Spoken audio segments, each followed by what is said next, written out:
A householder life is thus beneficial. Purport by His Divine Grace, A.C. Bhaktivedanta Swami Prabhupada.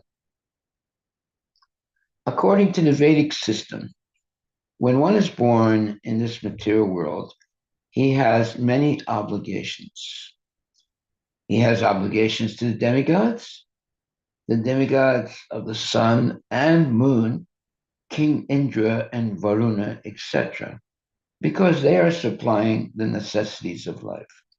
We receive heat, light, water, and all other natural amenities through the mercy of the demigods.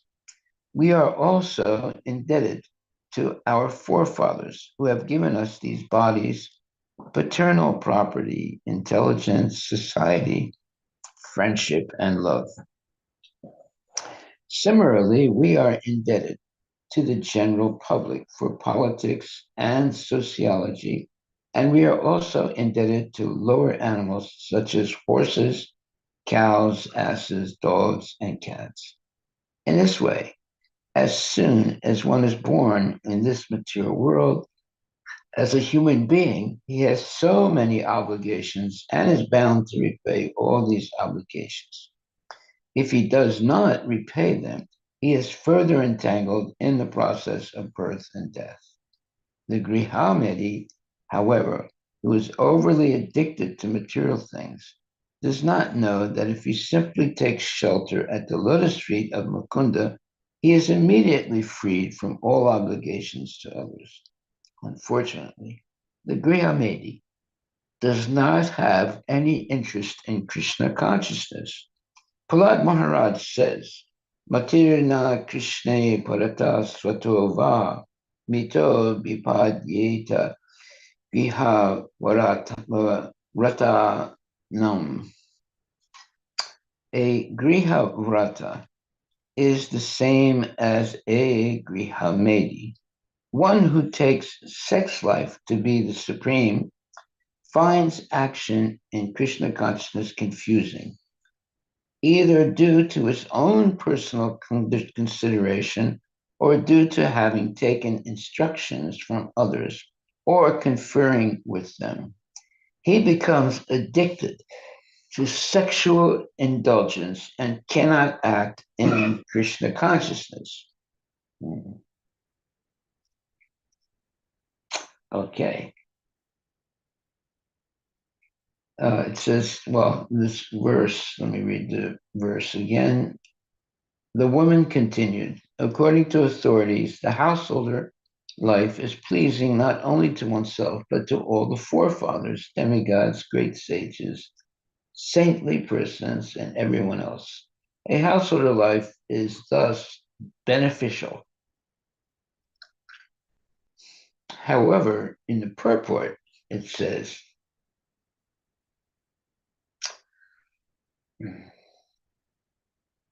1 second.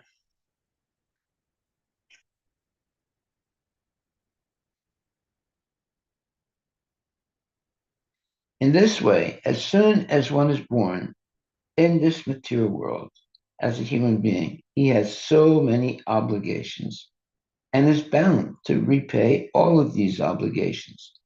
If he does not repay them, he is further entangled in the process of birth and death. The Grihamedi, however, who is overly addicted to material things, does not know that if he simply takes shelter at the lotus feet of Mukunda, he is immediately freed from all obligations to others. Unfortunately, a Grihamedi does not have any interest in Krishna consciousness. Prahlad Maharaj says, Matir na Krishna parata svatova mito vipad yeta griha vratanam. Srimad Bhagavatam 7.5.30. A griha vrata is the same as a grihamedi. One who takes sex life to be supreme finds action in Krishna consciousness confusing, either due to his own personal consideration or due to his having taken instructions from others or conferring with them. He becomes addicted to sexual indulgence and cannot act in Krishna consciousness. Well, that uh, is true for many, many people in this world today. They become addicted to sexual indulgence and cannot act in Krishna consciousness. Very sad situation. And it starts rather early in life through movies and bad association and uh, the uh, bad uh, schooling. Uh, when a child goes to school in fifth or sixth grade, they give sex teaching. Why do they do that? I don't know, but obviously they have a reason. Uh, but basically, the child is then more uh, the education system conditions the child to have an interest in sexual engagement, all the while saying that they're giving knowledge to kids to help them avoid getting involved in the sexual, uh, let's say, attraction. But actually, that type of teaching makes them more attractive to sexual attraction.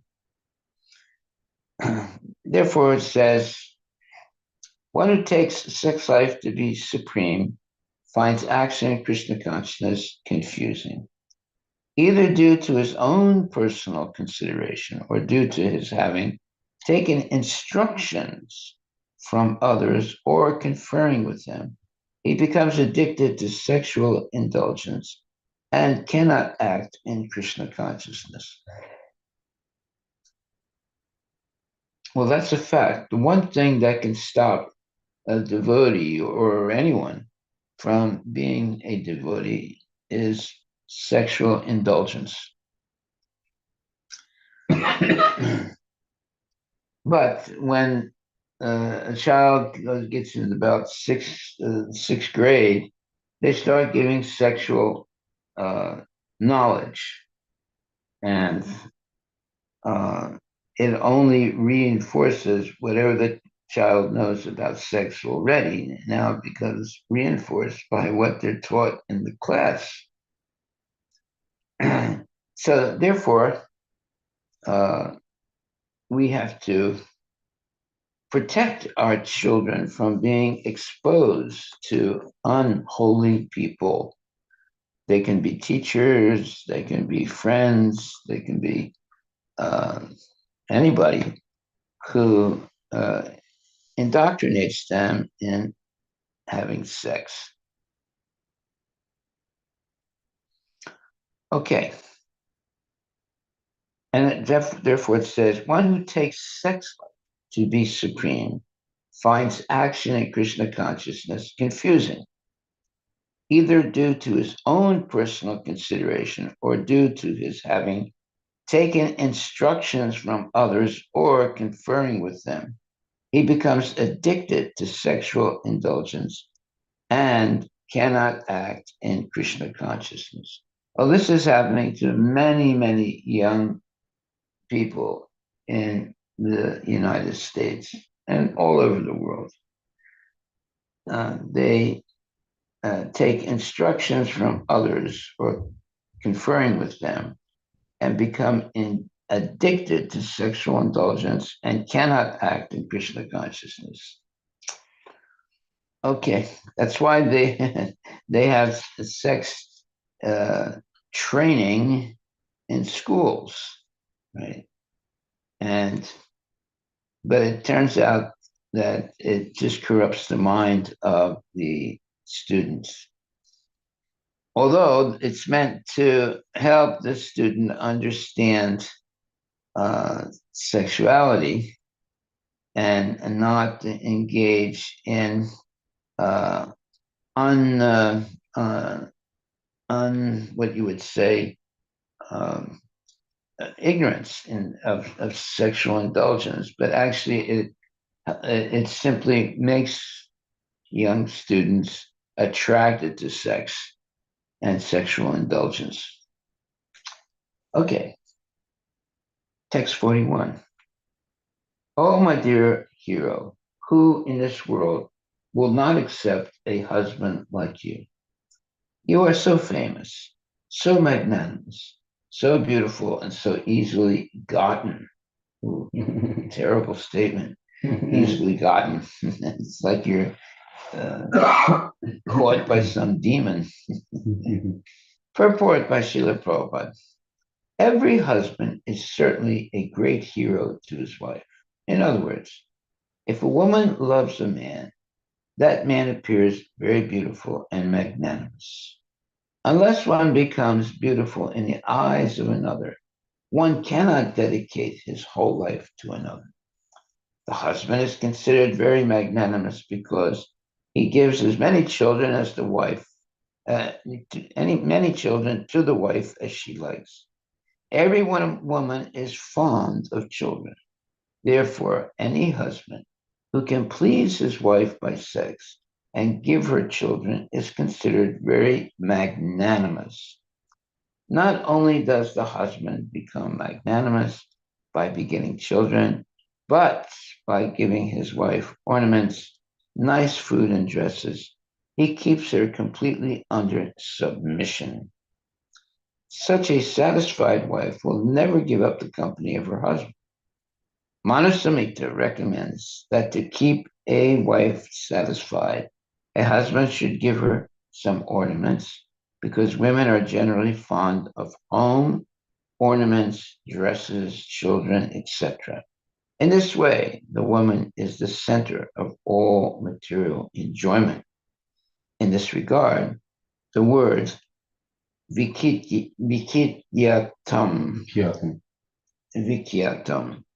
is very significant. A man is always famous for his aggression toward a beautiful woman, and such aggression is sometimes considered rape.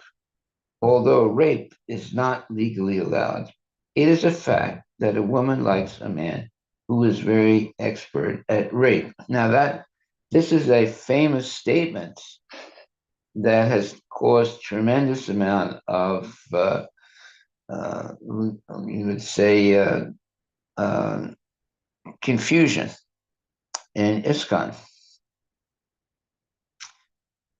This particular statement, in this regard, the word Vikyatam is very significant. A man is always famous for his aggression toward a beautiful woman, and such aggression is sometimes considered rape.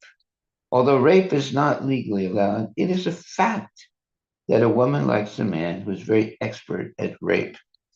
Many, many women in ISKCON have rejected or, uh, let's say, uh, called out this statement as being not actually pleasing to women. In other words, they are saying that Prabhupada is wrong. So this can be argued both ways, but what cannot be argued about is that when the Manu Samhita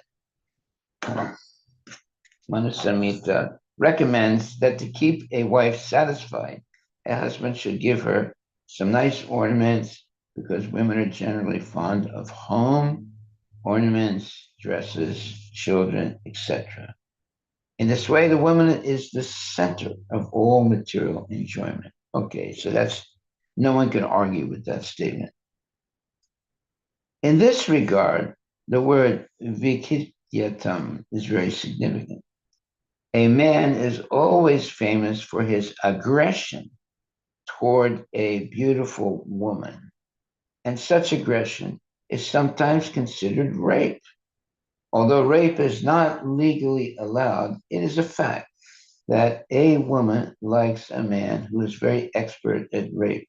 And this statement has been very seriously uh, argued amongst devotee women in ISKCON, and they don't like this statement at all.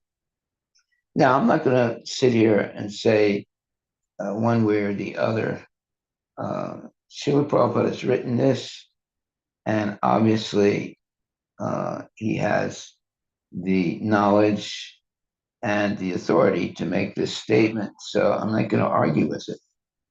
Uh, in other words, it is a fact that a woman likes a man who is very expert at rape.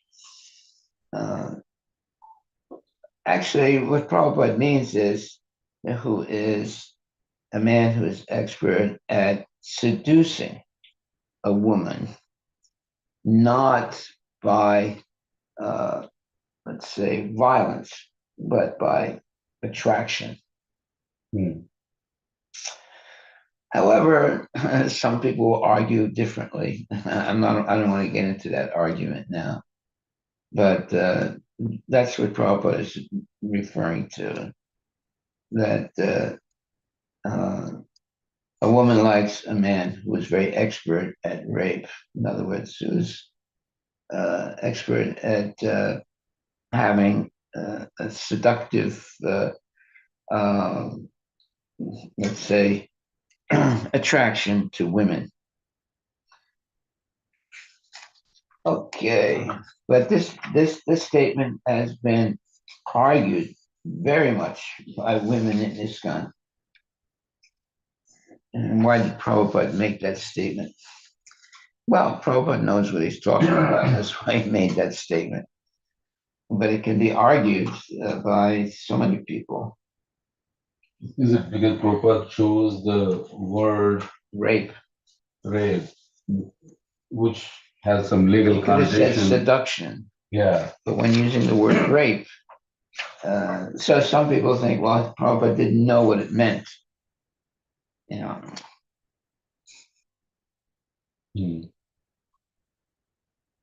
but he knows what he's talking about. He said, although rape is not legally allowed, it is a fact that a woman likes a man who is very expert at rape. Well, someone would say, well, why are you using the word rape? Why don't you say expert at seduction? You know, obviously, that's the same meaning, though. It's seducing a woman to engage in sex. But rape usually means taking advantage of a woman, forcing her to do something that she doesn't want to do.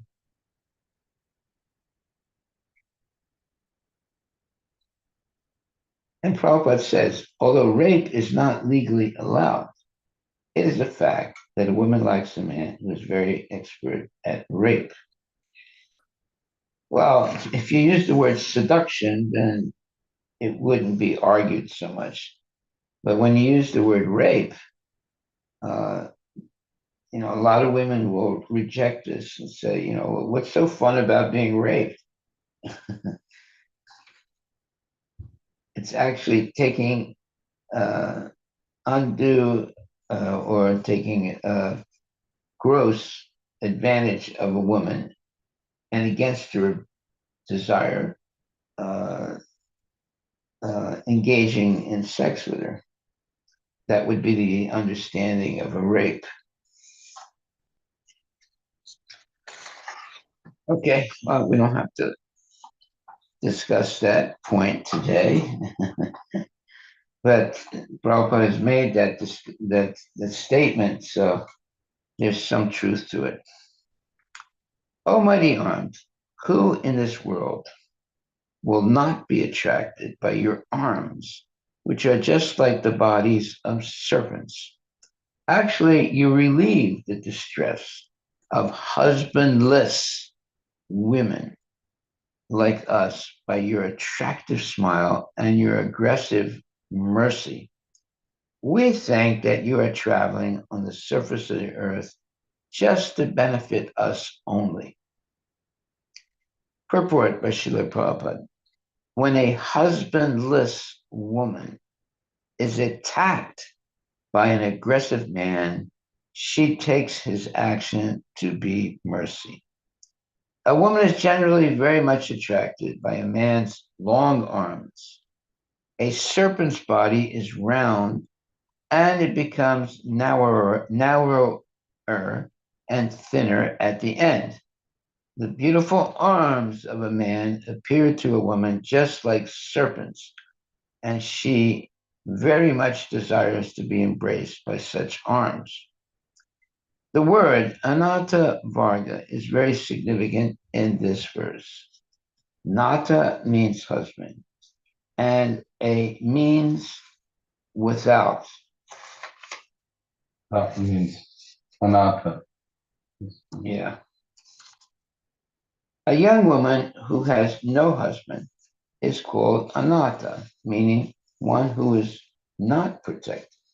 As soon as a woman attains the age of puberty, she immediately becomes very much agitated by sexual desire. It is therefore the duty of the father to get his daughter married before she attains puberty. That's before she's 16, no, 12 or 13 years old. Let's see. As soon as a woman attains the age of puberty, she immediately becomes very much agitated by sexual desire. It is therefore the duty of the father to get his daughter married before she attains puberty. Otherwise, she'll be very much mortified by not having a husband. Anyone who satisfies her desire for sex at that age becomes a great object of satisfaction. It is a psychological fact that when a woman at the age of puberty meets a man and the man satisfies her sexually, she will love that man for the rest of her life, regardless of who he is. Thus, so called love within this material world is nothing but sexual satisfaction. Okay, well, these are statements made by Srila Prabhupada, and he knows more about these things than we do. So we have to accept what he's saying.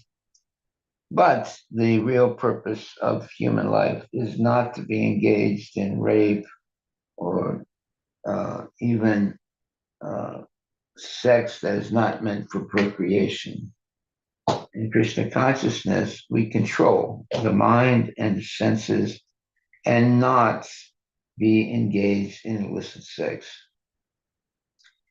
However, if you rape a woman, that is illicit sex.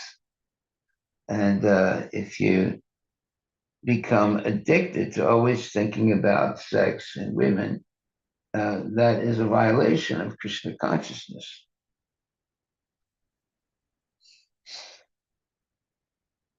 Okay, are there any questions or comments anyone wants to make here? Any questions or comments? This part of the Canto 4, Chapter 25 is very controversial with women in ISKCON.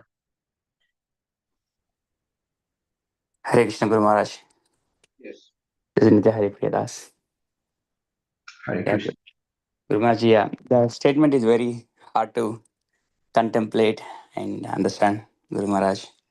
And at this point, I think after we hear, right now we are able to just put it on the side, move on. Yeah. Would that be okay, Guru Maharaj?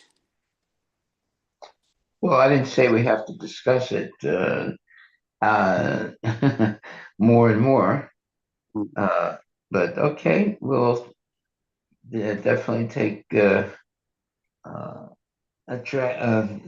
understanding of your statement.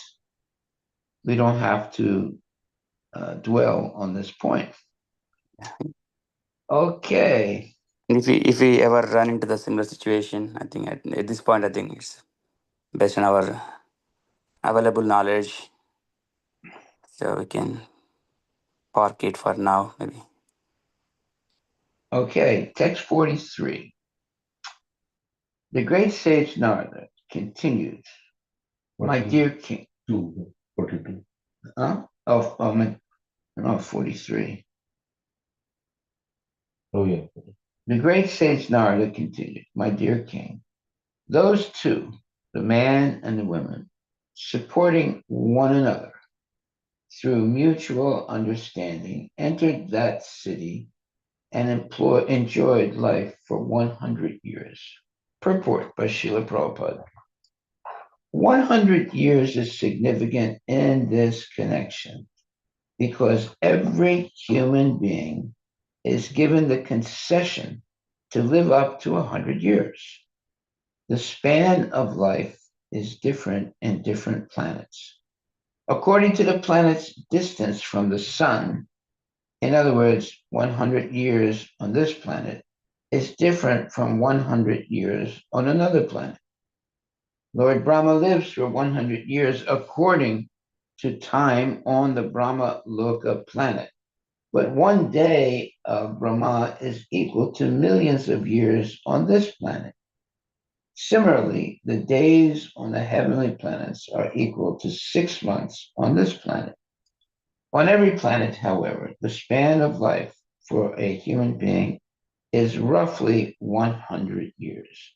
According to the lifespans on different planets, the standards of living also differ.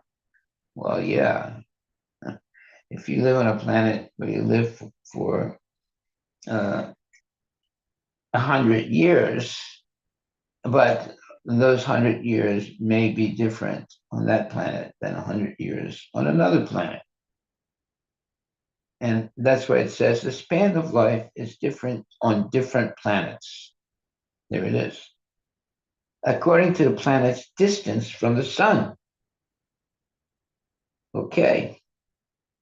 In other words, 100 years on this planet is different from 100 years on another planet.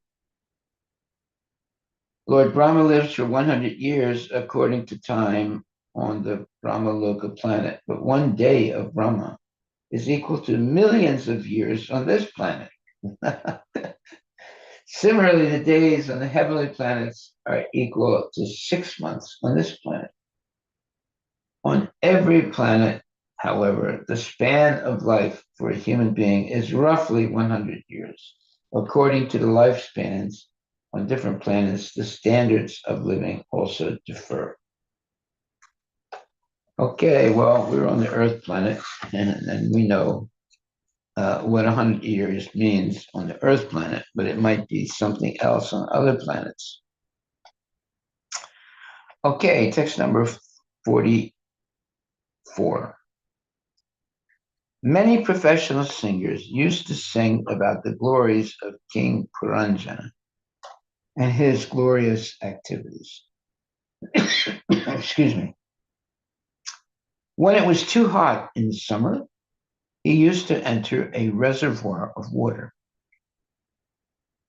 He would surround himself with many women and enjoy their company. Purport by Srila Prabhupada. A living being has different activities in different stages of life. One stage is called Jagrata, or the life of awakening, and another is called Swapna, or the life of dream. Another stage is called Susupti, or life in an unconscious state, and still another stage occurs after death. In the previous verse, the life of awakening was described. That is, the man and woman were married and enjoyed life for 100 years. In this verse, life in the dream state is described for the activities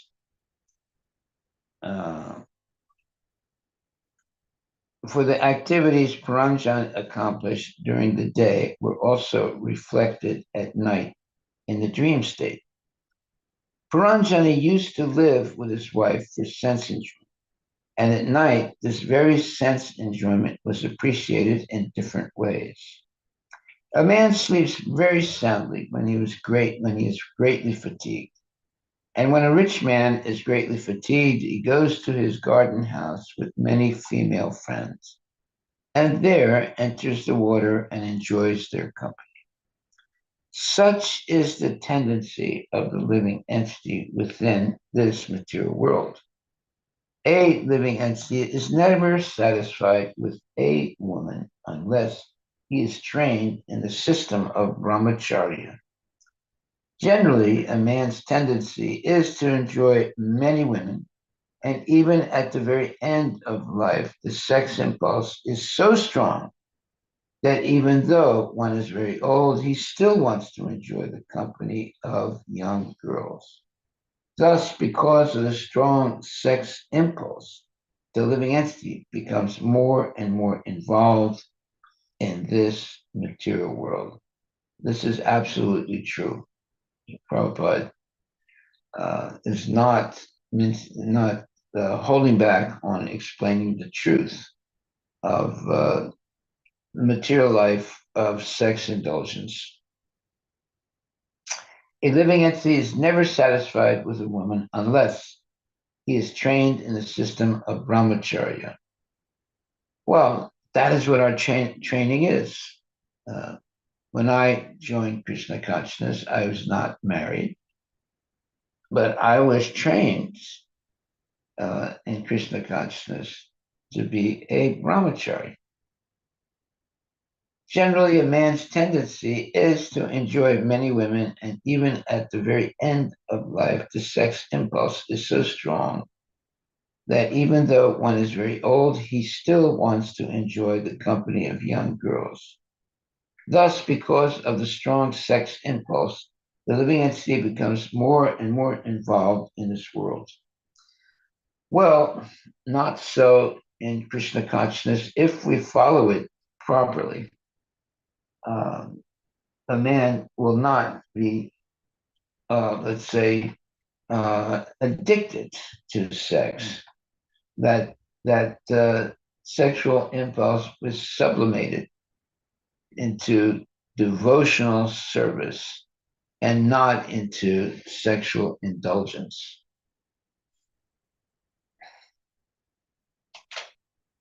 Okay.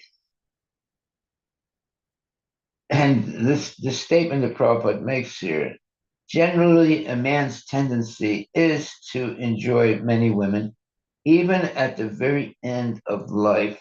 The sex impulse is so strong that even though one is very old, he still wants to enjoy the company of young girls.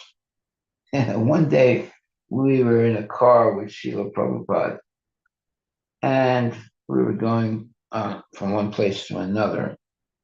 But at one point, we passed a nightclub. We didn't go in, obviously, we're in a car, right? But we're in a nightclub, and there was a long line of men waiting to get into the nightclub. And those men didn't seem to be very young, they seemed to be older men. And Prabhupada asked us, why are they waiting in line like this? And we said, well, Prabhupada, this is a nightclub. They're waiting to go in and see naked women. He said, you see, they can go home and have all the sex they want with their wife, but that's not enough. They want to pay money and watch the nude women in the nightclub.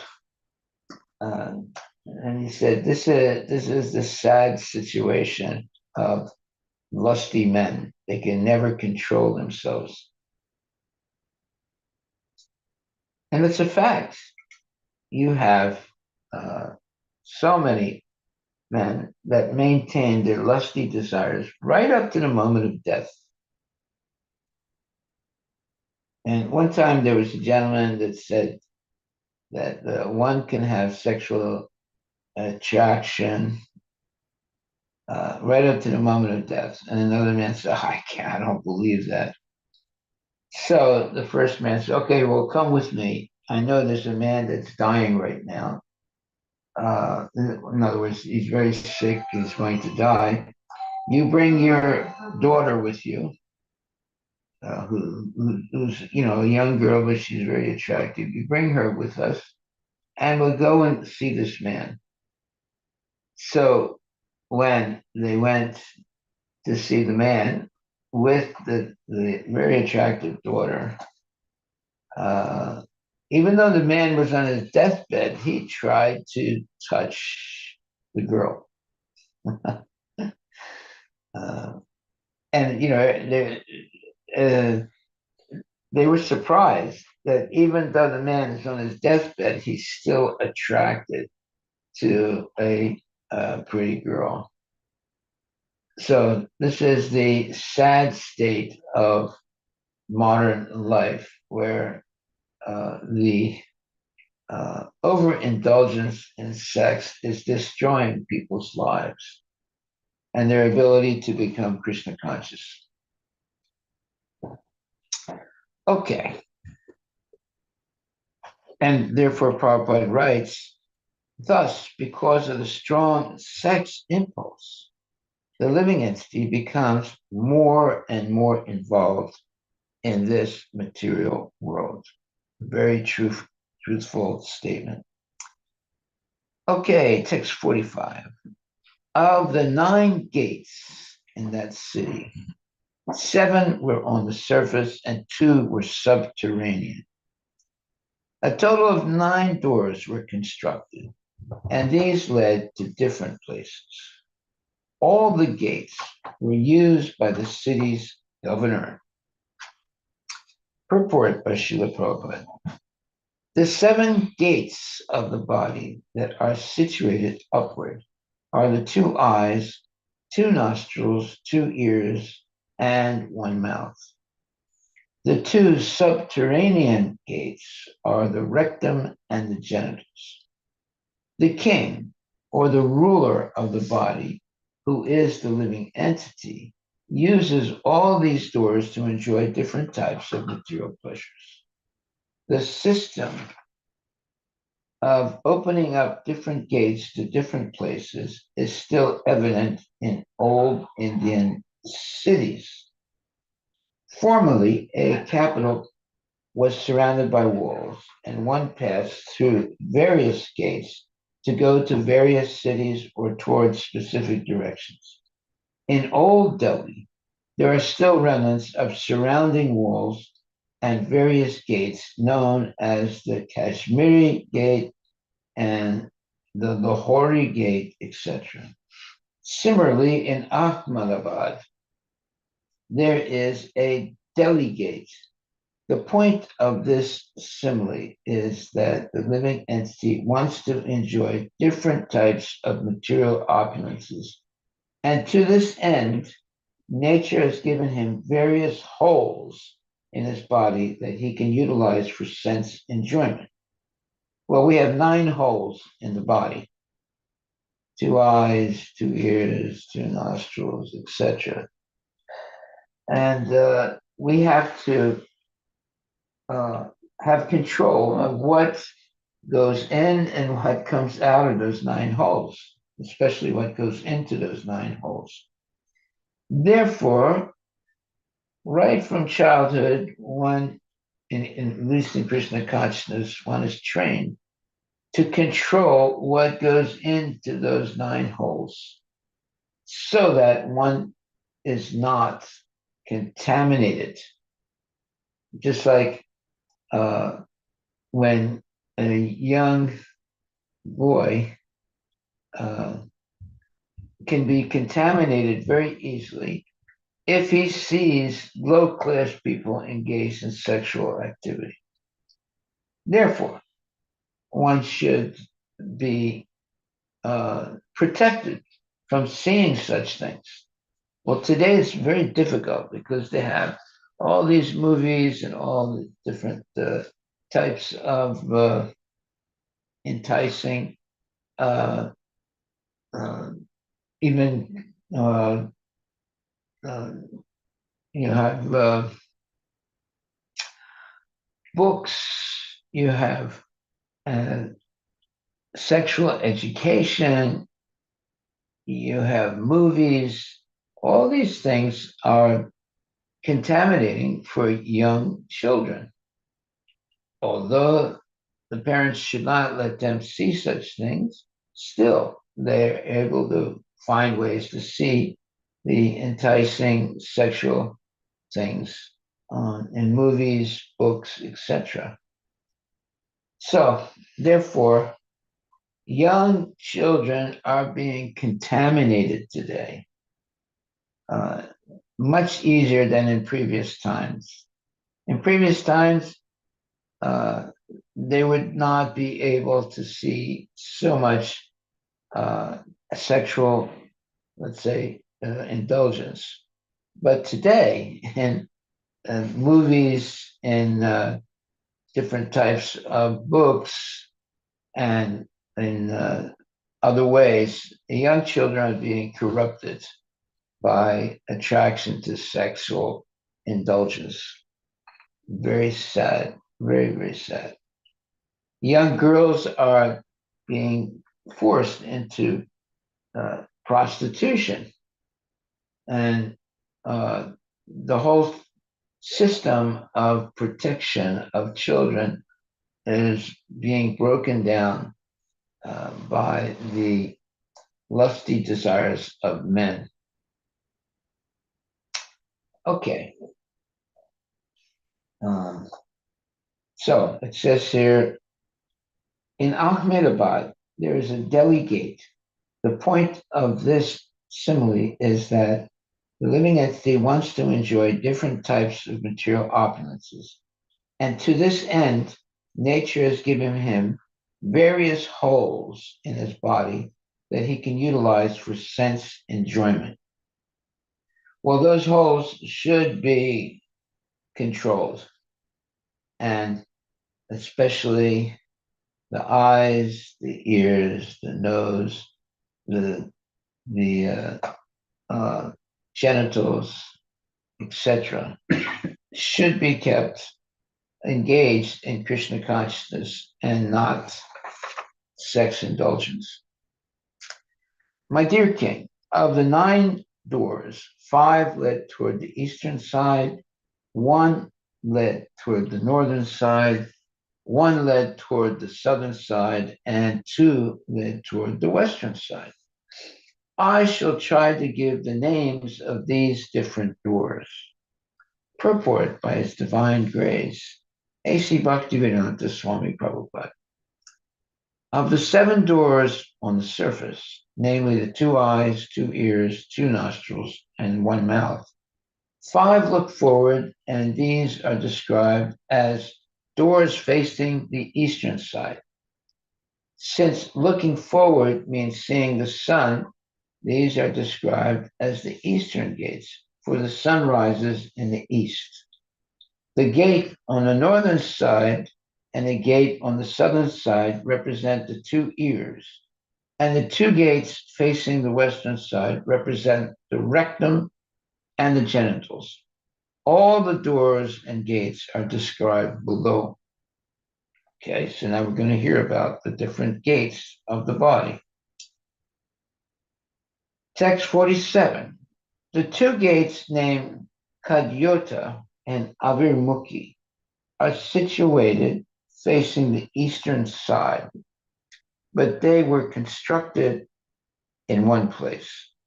Through those 2 gates, the king used to go to the city of Vivrit Rajita, accompanied by a friend whose name was Diyuman.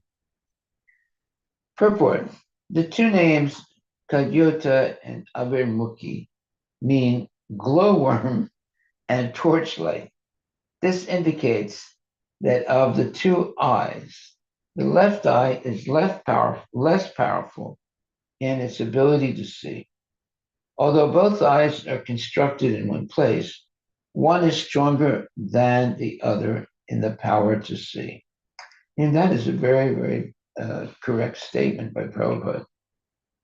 The king, or the living entity, uses these two gates to see things properly, but he cannot see unless accompanied by a friend whose name is Numan.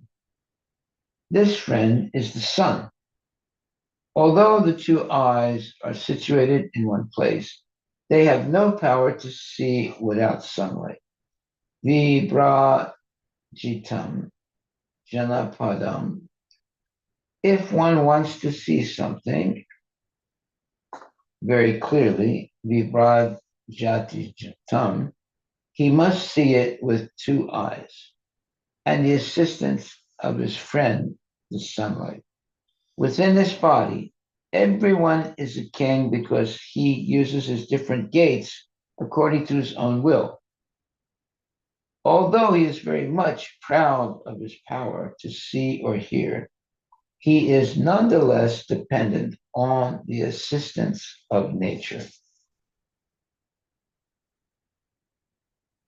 Yeah, of course, we are all dependent on the assistance of nature. We need uh, the help of natural uh, causes in order to live. Text 48. Similarly, in the East, there were two sets of gates named Nalini and Nalini, and these were also constructed in one place. Through these gates, the king, accompanied by a friend named Avaduta, used to go to the city of Saurabha. Purport by Srila Prabhupada. The two gates named Nalini and Nalini are the two nostrils. The living entity enjoys these two gates with the help of different avadutas or airs, which constitute the breathing process. Through these gates, the living entity goes to the town of Saurabha or aroma. In other words, the nostrils, with the help of their friend the air, enjoy various aromas in the material world. Nalini and Nalini are the pipes of the nostrils through which one inhales and exhales, enjoying the aroma of sense pleasure. Text 49. The fifth gate, situated on the eastern side, was named Mukhya, or the chief. Through this gate, accompanied by his friends named Raja Ya and Vipana, he used to visit two places named Bahudana and Apana. Purport by Srila Prabhupada. The mouth is here described as the chief or the most important gate. The mouth is a very important entrance because one has two functions to conduct with the mouth. One function is eating and the other is speaking. Our eating is done with the friend rasagya. Rasagya, okay. The tongue, which can taste so many different types of foods. The tongue is also used for speaking, and it can speak of either material sense enjoyment or Vedic knowledge. Of course, here, material sense enjoyment is stressed. Therefore, the word rasagya is used. Text 50. The southern gate of the city was known as Pritru, and through that gate, King Puranjana used to visit the city named Dakshina Panchala, accompanied by his friend Shrutadara. Purport by Srila Prabhupada. The right ear is used for karma kandya, or fruitive activities. As long as one is attached to the enjoyment of material resources, he hears from the right ear and uses the five senses to elevate himself to the higher planetary systems like Pitriloka. Consequently, the right ear is here described as the Prithu gate, text 51. On the northern side was the gate named Devahu. Through that gate, King Puranjana used to go with his friend Shrutadara to the place known as Uttara Panchala. Purport by Srila Prabhupada. The two ears are situated on the northern side and the southern side.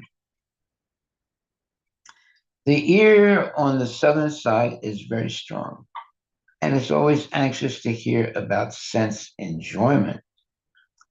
The ear on the northern side, however, is used for taking initiation from the spiritual master and for gaining promotion to the spiritual sky. The right ear, or the ear on the southern side, is called Prithu, which indicates that it is used for attaining the higher planetary systems known as Pitraloka. But the left ear, which is known as Devahu, is utilized for hearing about even higher planetary systems such as Maharloka, Tapoloka, and Brahmaloka, or yet even higher planets situated in the spiritual universe, where one becomes more inclined to be permanently situated. This is explained in Bhagavad Gita 9.25. Yanti deva vrata devan, pritrin yanti pritivrata. Bhutani yanti bhuteja, yanti mad yajino pimam. Those who worship the demigods will take birth among the demigods. Those who worship ghosts and spirits will take birth among such beings.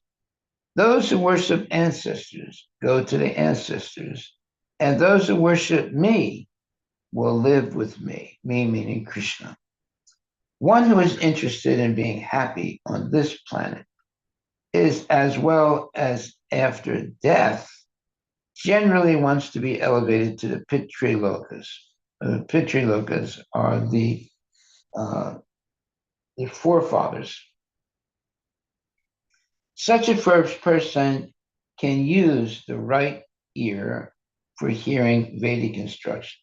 However, one who is interested in going to Tapoloka, Brahmaloka, the Vaikuntha planets, and Krishna Loka may take initiation from the spiritual master in order to be elevated to such lokas. Well, yeah, if you are interested in being trained by devotees, your your goal is going to be going to Vaikuntha planets or Krishna Loka and take initiation from the spiritual master in order to be elevated to such lokas. Text 52. On the western side was a gate named Asuri. Through that gate, King Puranjan used to go to the city of Gramaka, accompanied by his friend Durmada. Purport by Srila Prabhupada. The gate on the western side of the city was known as Asuri because it was especially meant for the asuras, meaning the non-devotees, the demons. The word asura refers to those who are interested in sense gratification, specifically in sex life, to which they are overly attracted.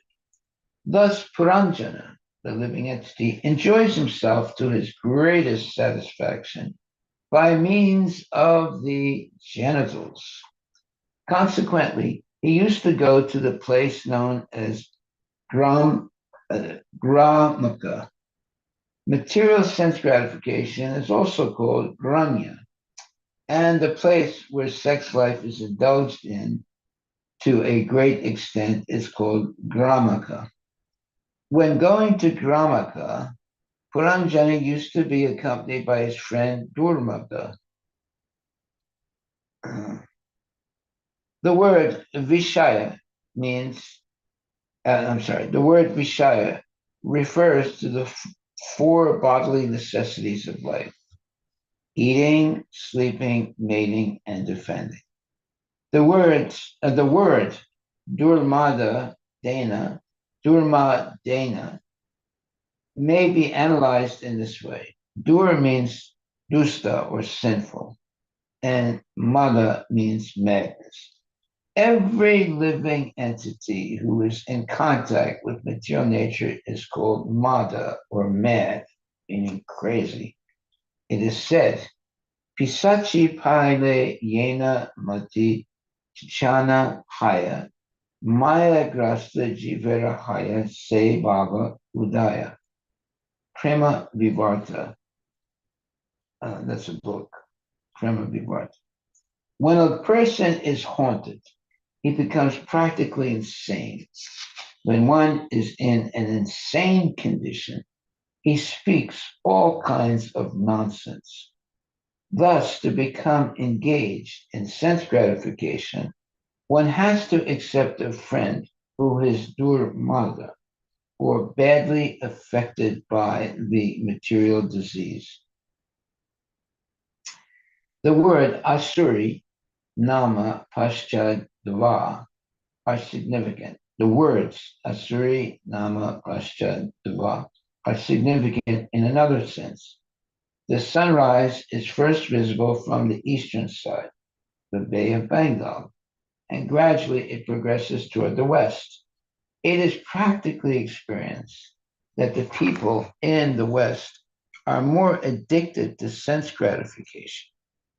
Sri Chaitanya Mahaprabhu himself has certified Paschimera Lokasabha Mudha Anachara. Chaitanya Charitamrita Adi 10.89.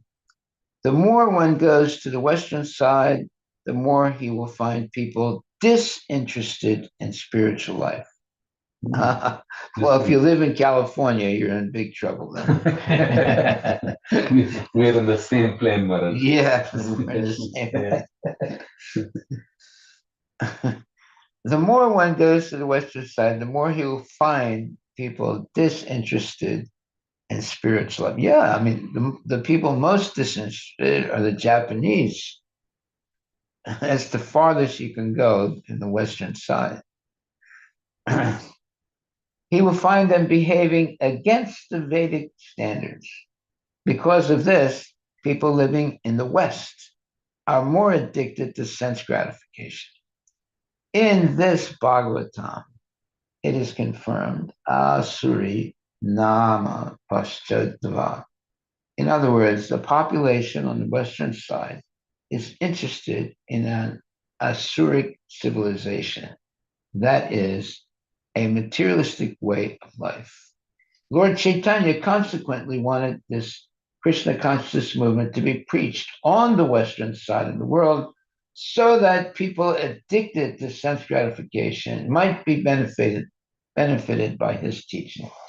That's why Srila Prabhupada came to the western side of the world, to the worst place, New York City, and even the worst part of New York City, uh, the Bowery. what? The Bowery. Bowery, yeah. And he began to spread Krishna consciousness from there.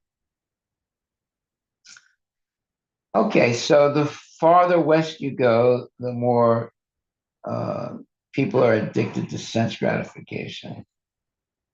I would say that's a factual statement.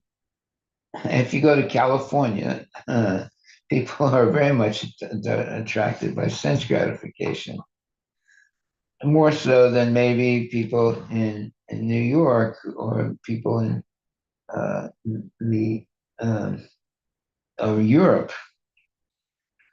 But that is not for sure nowadays because of movies and telephone, handheld instruments, and so forth. they can go all around the world very quickly to different types of sense gratification, whereas previously that was not so easy. But now, due to very powerful instruments like cell phones and other, objects of sense gratification, they can engage in all kinds of sense gratification. Therefore, it says the population on the western side is interested in an asuric civilization, that is, a materialistic way of life. Lord Chaitanya consequently wanted this Krishna consciousness movement to be preached on the western side of the world so that people addicted to sense gratification might be benefited by his teachings. Well, that's the truth. Prabhupada came to the West to spread Krishna consciousness, and he made a very significant impact on society that is still increasing in order to help people have a spiritual life and not be victimized by sense gratification, which is very prominent in the Western world. Text 53. Another gate on the western side was known as Niriti.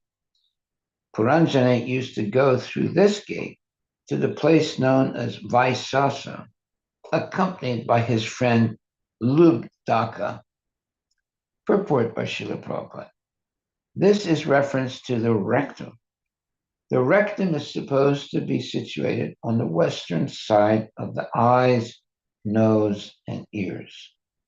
This gate is especially meant for death. When an ordinary living entity abandons his present body, he passes through the rectum. It is therefore painful. When one is called by nature to evacuate, one also experiences pain. The friend of the living entity who accompanies him through this gate is named Lubdaka, which means greed.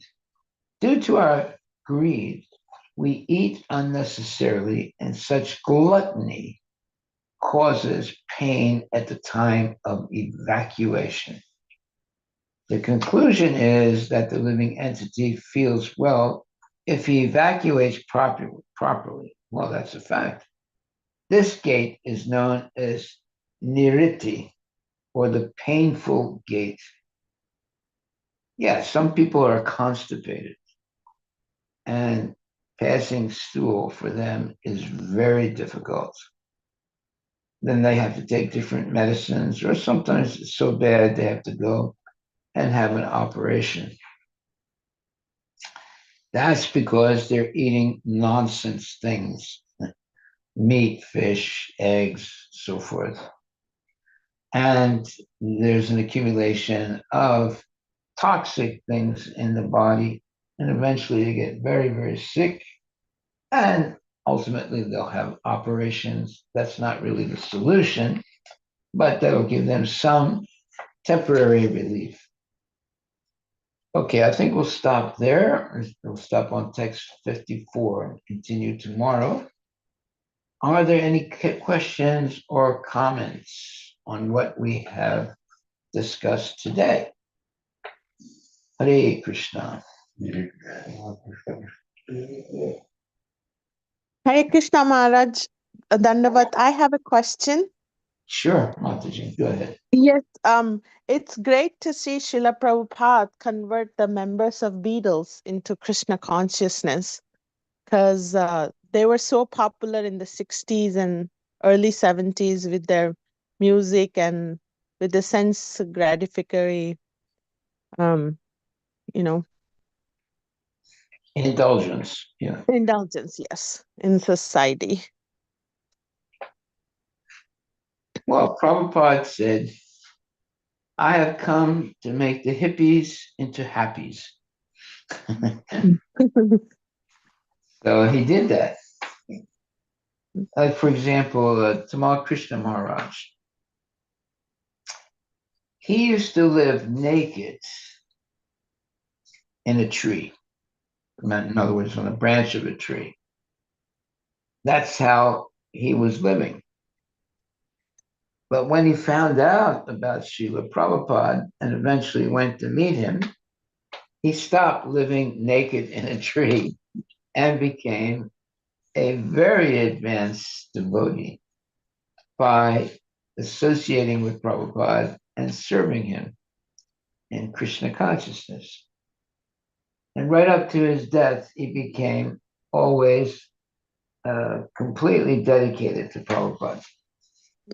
So going from naked, living in a tree, to initiated by Srila Prabhupada and being a very great preacher and a Vaishnava, that just proves the power of associating with a pure devotee like Prabhupada.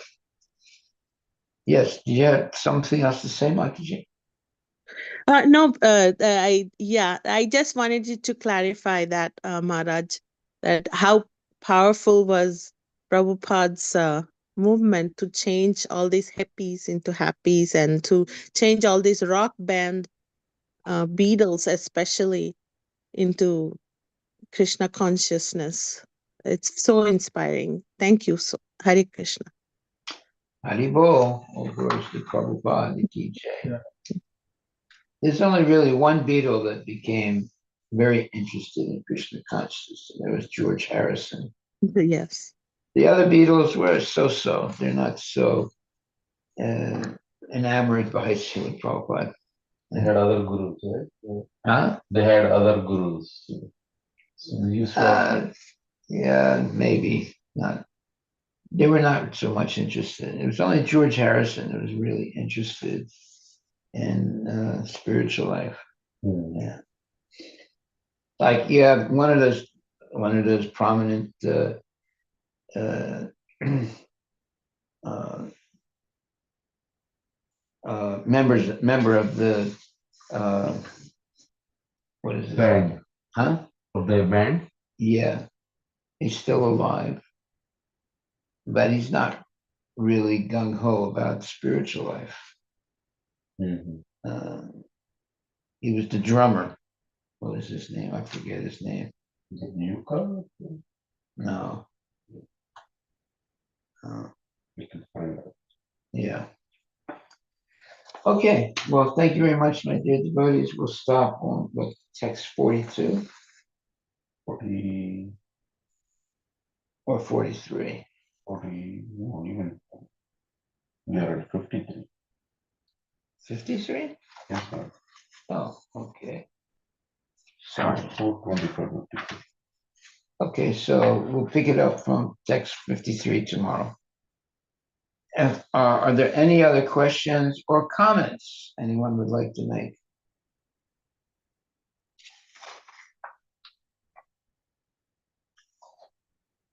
All right, so what is our takeaway today?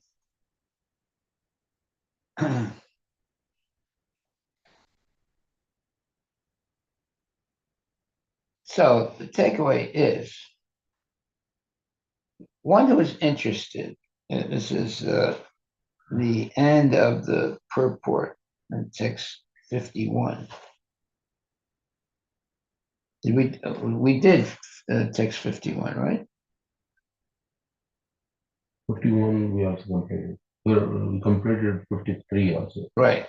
Anyway, the takeaway is from text 51 and says, one who is interested in being happy on this planet, as well as after death generally, wants to be elevated to the Prithri Lokas. The Prithri Lokas are the forefathers. The forefathers, yeah. Such a person can use the right ear for hearing Vedic instructions. However, one who's interested in going to Tapoloka, Brahmaloka, the Vaikuntha planets, or Krishna Loka may take initiation from the spiritual master in order to be elevated to such lokas. Well, that is Krishna consciousness. We should want to be interested in Vaikuntha planets or Krishna Loka and take proper initiation from a spiritual master in order to be elevated to such transcendental places, meaning Krishna Loka or Vaikuntha Loka. That should be our real purpose in life. We shouldn't want to go up and down in the material world in different lokas for sense gratification. We should desire to be always engaged in Krishna's service and always hearing Vedic instructions and interested only in achieving the Vaikuntha planets or Krishna Loka. And above all, taking initiation from a bona fide spiritual master in order to be elevated to such lokas as Brahmaloka or Vaikuntha especially. So thank you very much, my dear devotees. Please chant Hare Krishna and be happy and desire to go to Vaikuntha Lokas. Haribol. I think it was Paul McCartney and there's Ringo Starr. Yeah, they're still alive. They're still alive. Yeah. Ringo.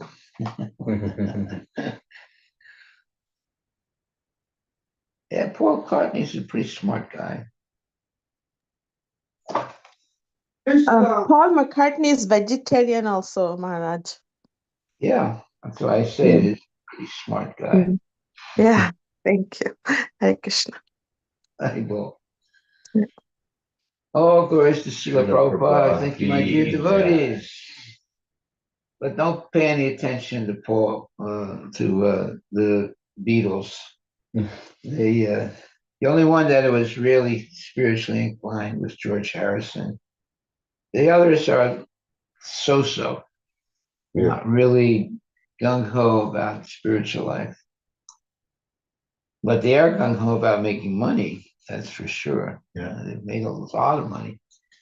And even now, they both are active, the remaining two guys. Yeah. They just released some albums this year, it seems. Yeah.